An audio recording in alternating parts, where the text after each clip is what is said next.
जा रही हूँ। ठीक है, तो आप लोग टेक्स्ट बुक ले लिए, अपनी अपनी हिंदी की किताब, क्लास वर्क और अपने हाथ में पेंसिल लेकर के बैठ जाइए।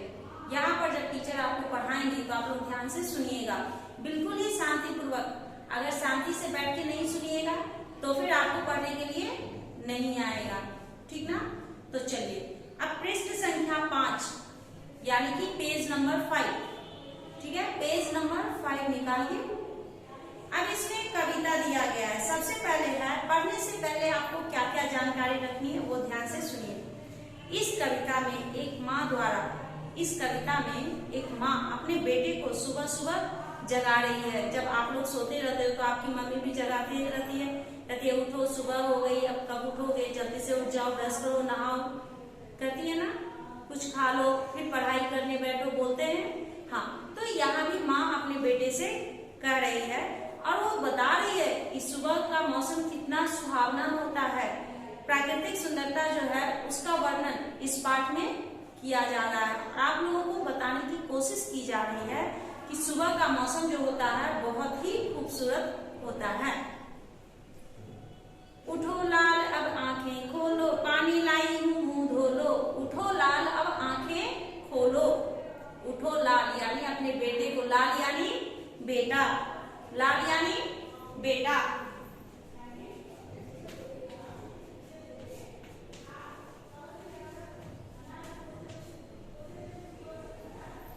उठो लाल अब आंखें खोलो, पानी लाई हूँ मुंह धो लो। अपने बेटे से कह रही है कि सुबह हो गई, अब तुम उठ जाओ, मैं तुम्हारे लिए पानी लेकर आई हूँ, अपना चेहरा जो है वो साफ कर लो।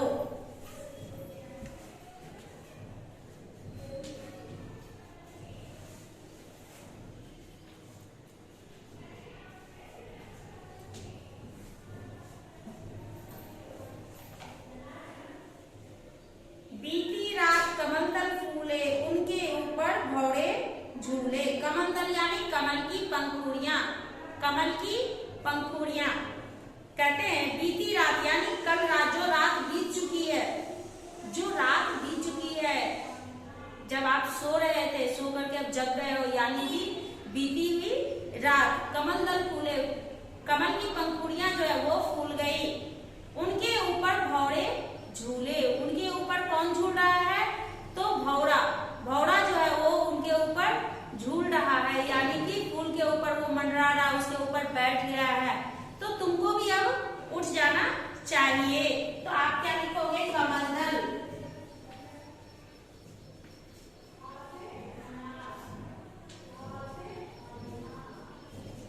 कमंडल।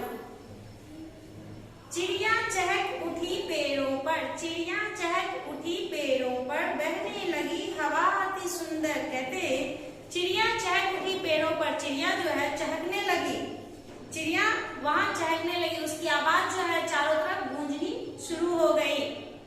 बहने लगी हवा अति सुंदर, अति यानी बहुत ही, अति यानी बहुत ज्यादा। तो बहने लगी हवा अति सुंदर, हवा जो है बहुत ही सुंदर चलने लगी है। यानी कि यहाँ पर कुछ दिया हुआ है कि सुबह जब आप उठते हो, सवेरे सवेरे जब आप उठते हो तो थोड़ा आप बाहर घूमिए, तो बाहर बहुत ही ताजी हवा आपको मिलेगी। रूम में आप फैन डाल के सोते रहते हैं, वो हवा और आप बाहर घूम करके आइए, बाहर की हवा दोनों में अंतर होता है। वो ठंडी ठंडी हवा आती है तो बहुत ही अच्छी लगती है। चहक,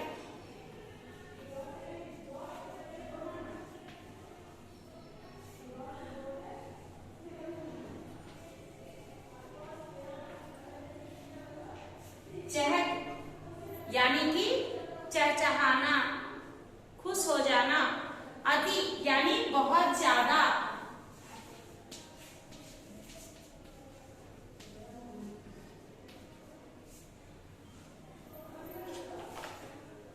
नभ में न्यारी लाली छाई, धरती में प्यारी छवि पाई। नभ में यानी आसमान में, न्यारी लाली, न्यारी मतलब क्या होता है?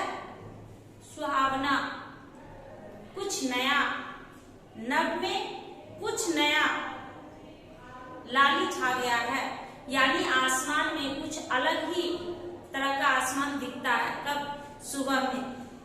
सुबह सुबह जब सन राइज होता है उस समय अगर आप देखिएगा तो उस समय का मौसम जो होता है आसमान बहुत ही साफ दिखाई देता है, लाल लाल दिखाई देगा, कभी आपको लाल दिखाई देगा, कभी ऑरेंज दिखाई देगा। उसके बाद वो धीरे धीरे धीरे धीरे जब सूर्य की रोशनी तेज होते जाती है तब जाकर के आसमान जो है हमारा नीला दिखता है। नभ में न्यारी लाली छाई, धरती ने प्यारी छवि पाई।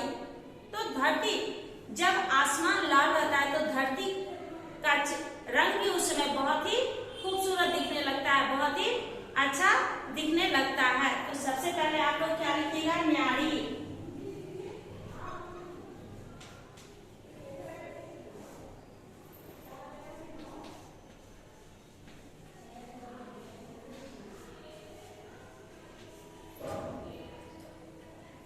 भोर हुई सूरज उग आया, जल में पड़ी सुनहरी छाया। भोर हुई तो सूरज उग आया।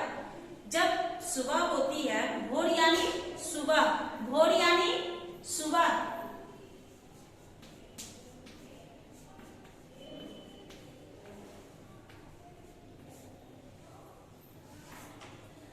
भोर हुई सूरज उग आया। सुबह के सूरज रात में निकलता है? नहीं ना, सूरज कब निकलता है?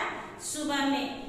भोर हुई सूरज उग आया, जब सुबह हुई तो सूरज निकल आया। जल में पड़ी सुनहरी छाया। जल में अगर सूर्य भगवान की रोशनी, उस समय सूर्य की रोशनी नीचे पानी अगर है उस पर अगर पड़ता है तो वो सुनहरा दिखने लगता है। पानी जो है सुनहरा दिखता है, सुनहरा यानी गोल्डन कलर। भोर हुई सूरज उग आया, जल में पड़ी सुनहरी छाया।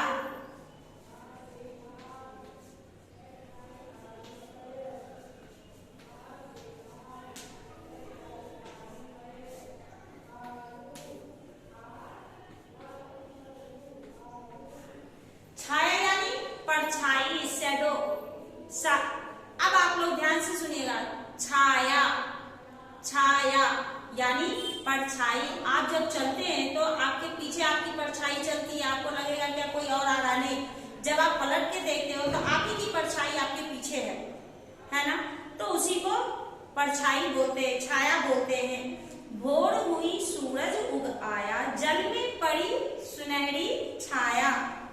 ऐसा सुंदर समय न खो, मेरे प्यारे अब मत सो। कहते हैं कि ऐसा सुंदर समय जो है तुम मत खो, यानी कि तुम अगर सोते रह जाओगे तो वो समय तुम नहीं देख पाओगे, मिस कर जाओगे। खोना यानी मिस कर देना। मेरे प्यारे अब मत सो। वो माँ अपने बेटे को कह रही है अब तुम मत सो। अपने बेटे को प्यार से जगा रही है और कह रही है कि अब तुम मत सो।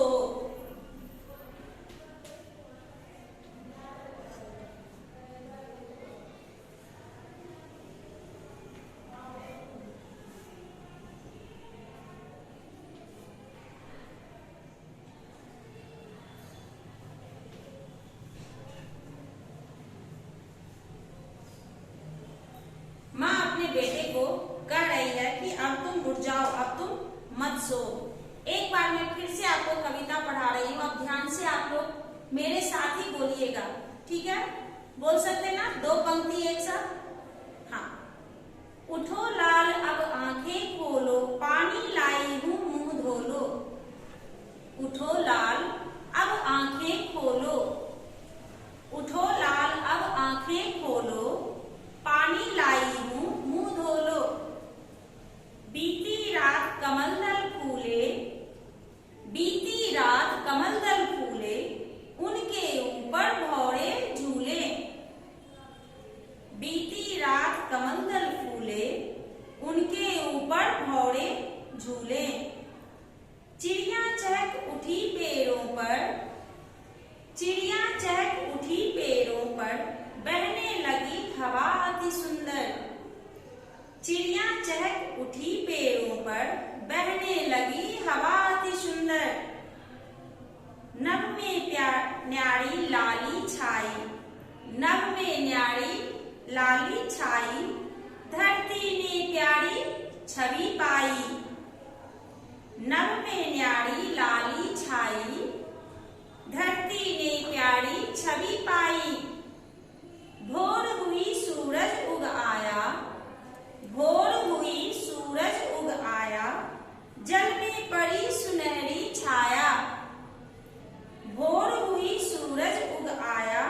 जल में पड़ी सुनहरी छाया। ऐसा सुंदर समय न खो, ऐसा सुंदर समय न खो, मेरे प्यारे अब मत सो, मेरे प्यारे अब मत सो। इस पाठ के कवि कौन हैं? अयोध्या सिंह उपाध्याय, और उनको लोग हरिऔध के नाम से भी जानते हैं। इनका नाम है अयोध्या सिंह उपाध्याय। इन्हें एक और नाम से जाना जाता है, वो नाम है हरिऔध। क्या नाम है? हरिऔध। आप लोग जब 6th क्लास में जाइएगा तो धीरे धीरे कवि परिचय भी पढ़ाया जाता है, ठीक ना।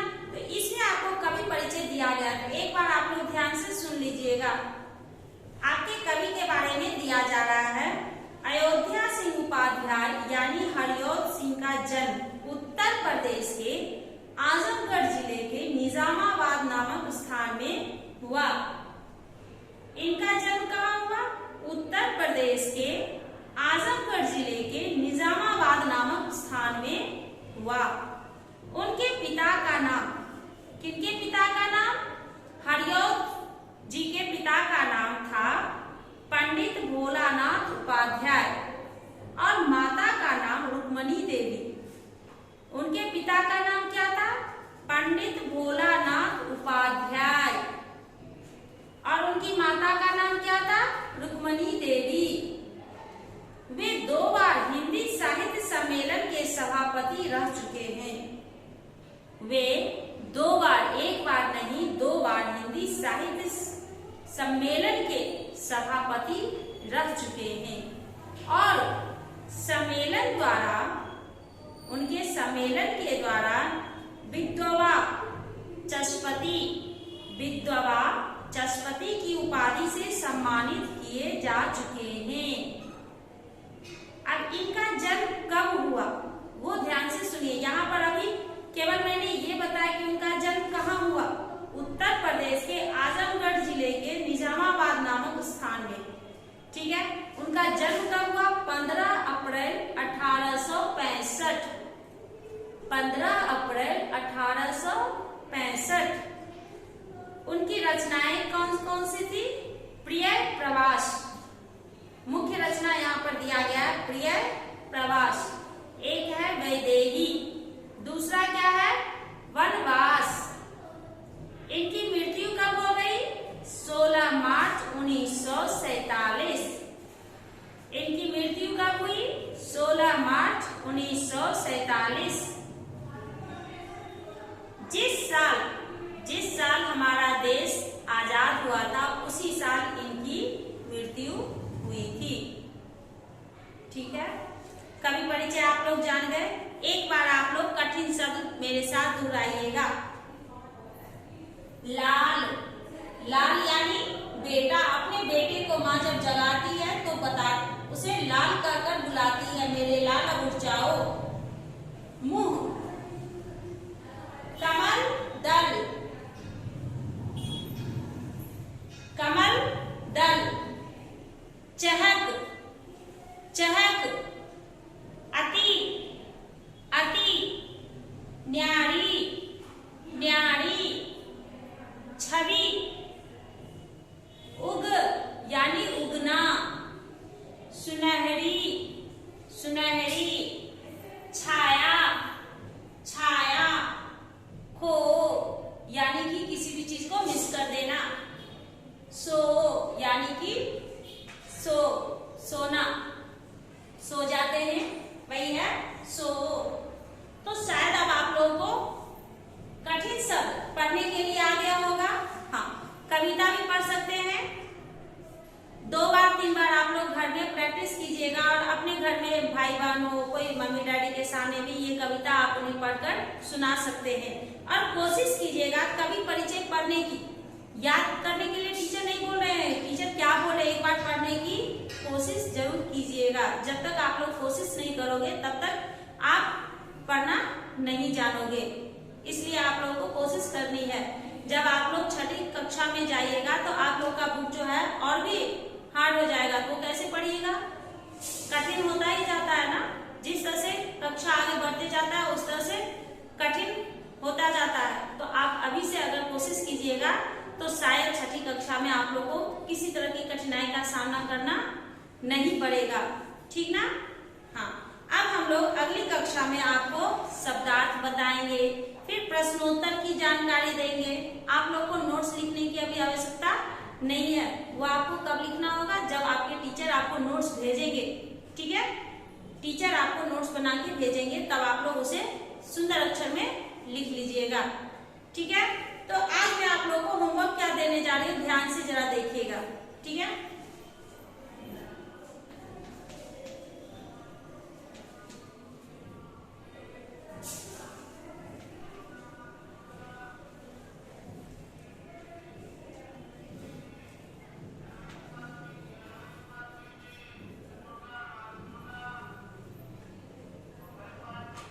कठिन शब्द को याद भी करना है और लिखना भी है। कहाँ लिखना है, रफ बुक में लिखना है। अभी आप लोग क्लासवर्क में नहीं लिखिएगा, अभी आपको कहाँ लिखना है, रफ बुक में लिखना है। आप लोगों को पिछली कक्षा में मैंने वर्णमाला बोला था, आप लोगों ने लिखा क्लासवर्क में वर्णमाला, मात्राएं, 12 खड़ी, ठीक है, वो लिख करके आप छोड़ दीजिएगा, ठीक है। जब नोट देंगे, हम लोग नोट भेजेंगे आप लोग को, तब जाकर के आप लोग कठिन शब्द लिखोगे, अपने मन से अभी नहीं लिखना, ठीक। अभी जो मैं दी आप लोग को ये कठिन शब्द, आप लोग पेंसिल से अपने टेक्स्ट बुक में पहले अंडरलाइन कर लीजिए, यानी उसके नीचे रेखा खींच दीजिए, उसके बाद फिर रफ बुक में लिखिएगा, बोल बोल करके लिखिएगा, ताकि आपको पढ़ना भी आ जाए और लिखना भी आ जाए, ठीक है। ठीक है, तो अब हम लोग अगली कक्षा में मिलेंगे, तो प्रश्नोत्तर की मैं आपको जानकारी दूंगी, ठीक ना। चलिए, धन्यवाद बच्चों।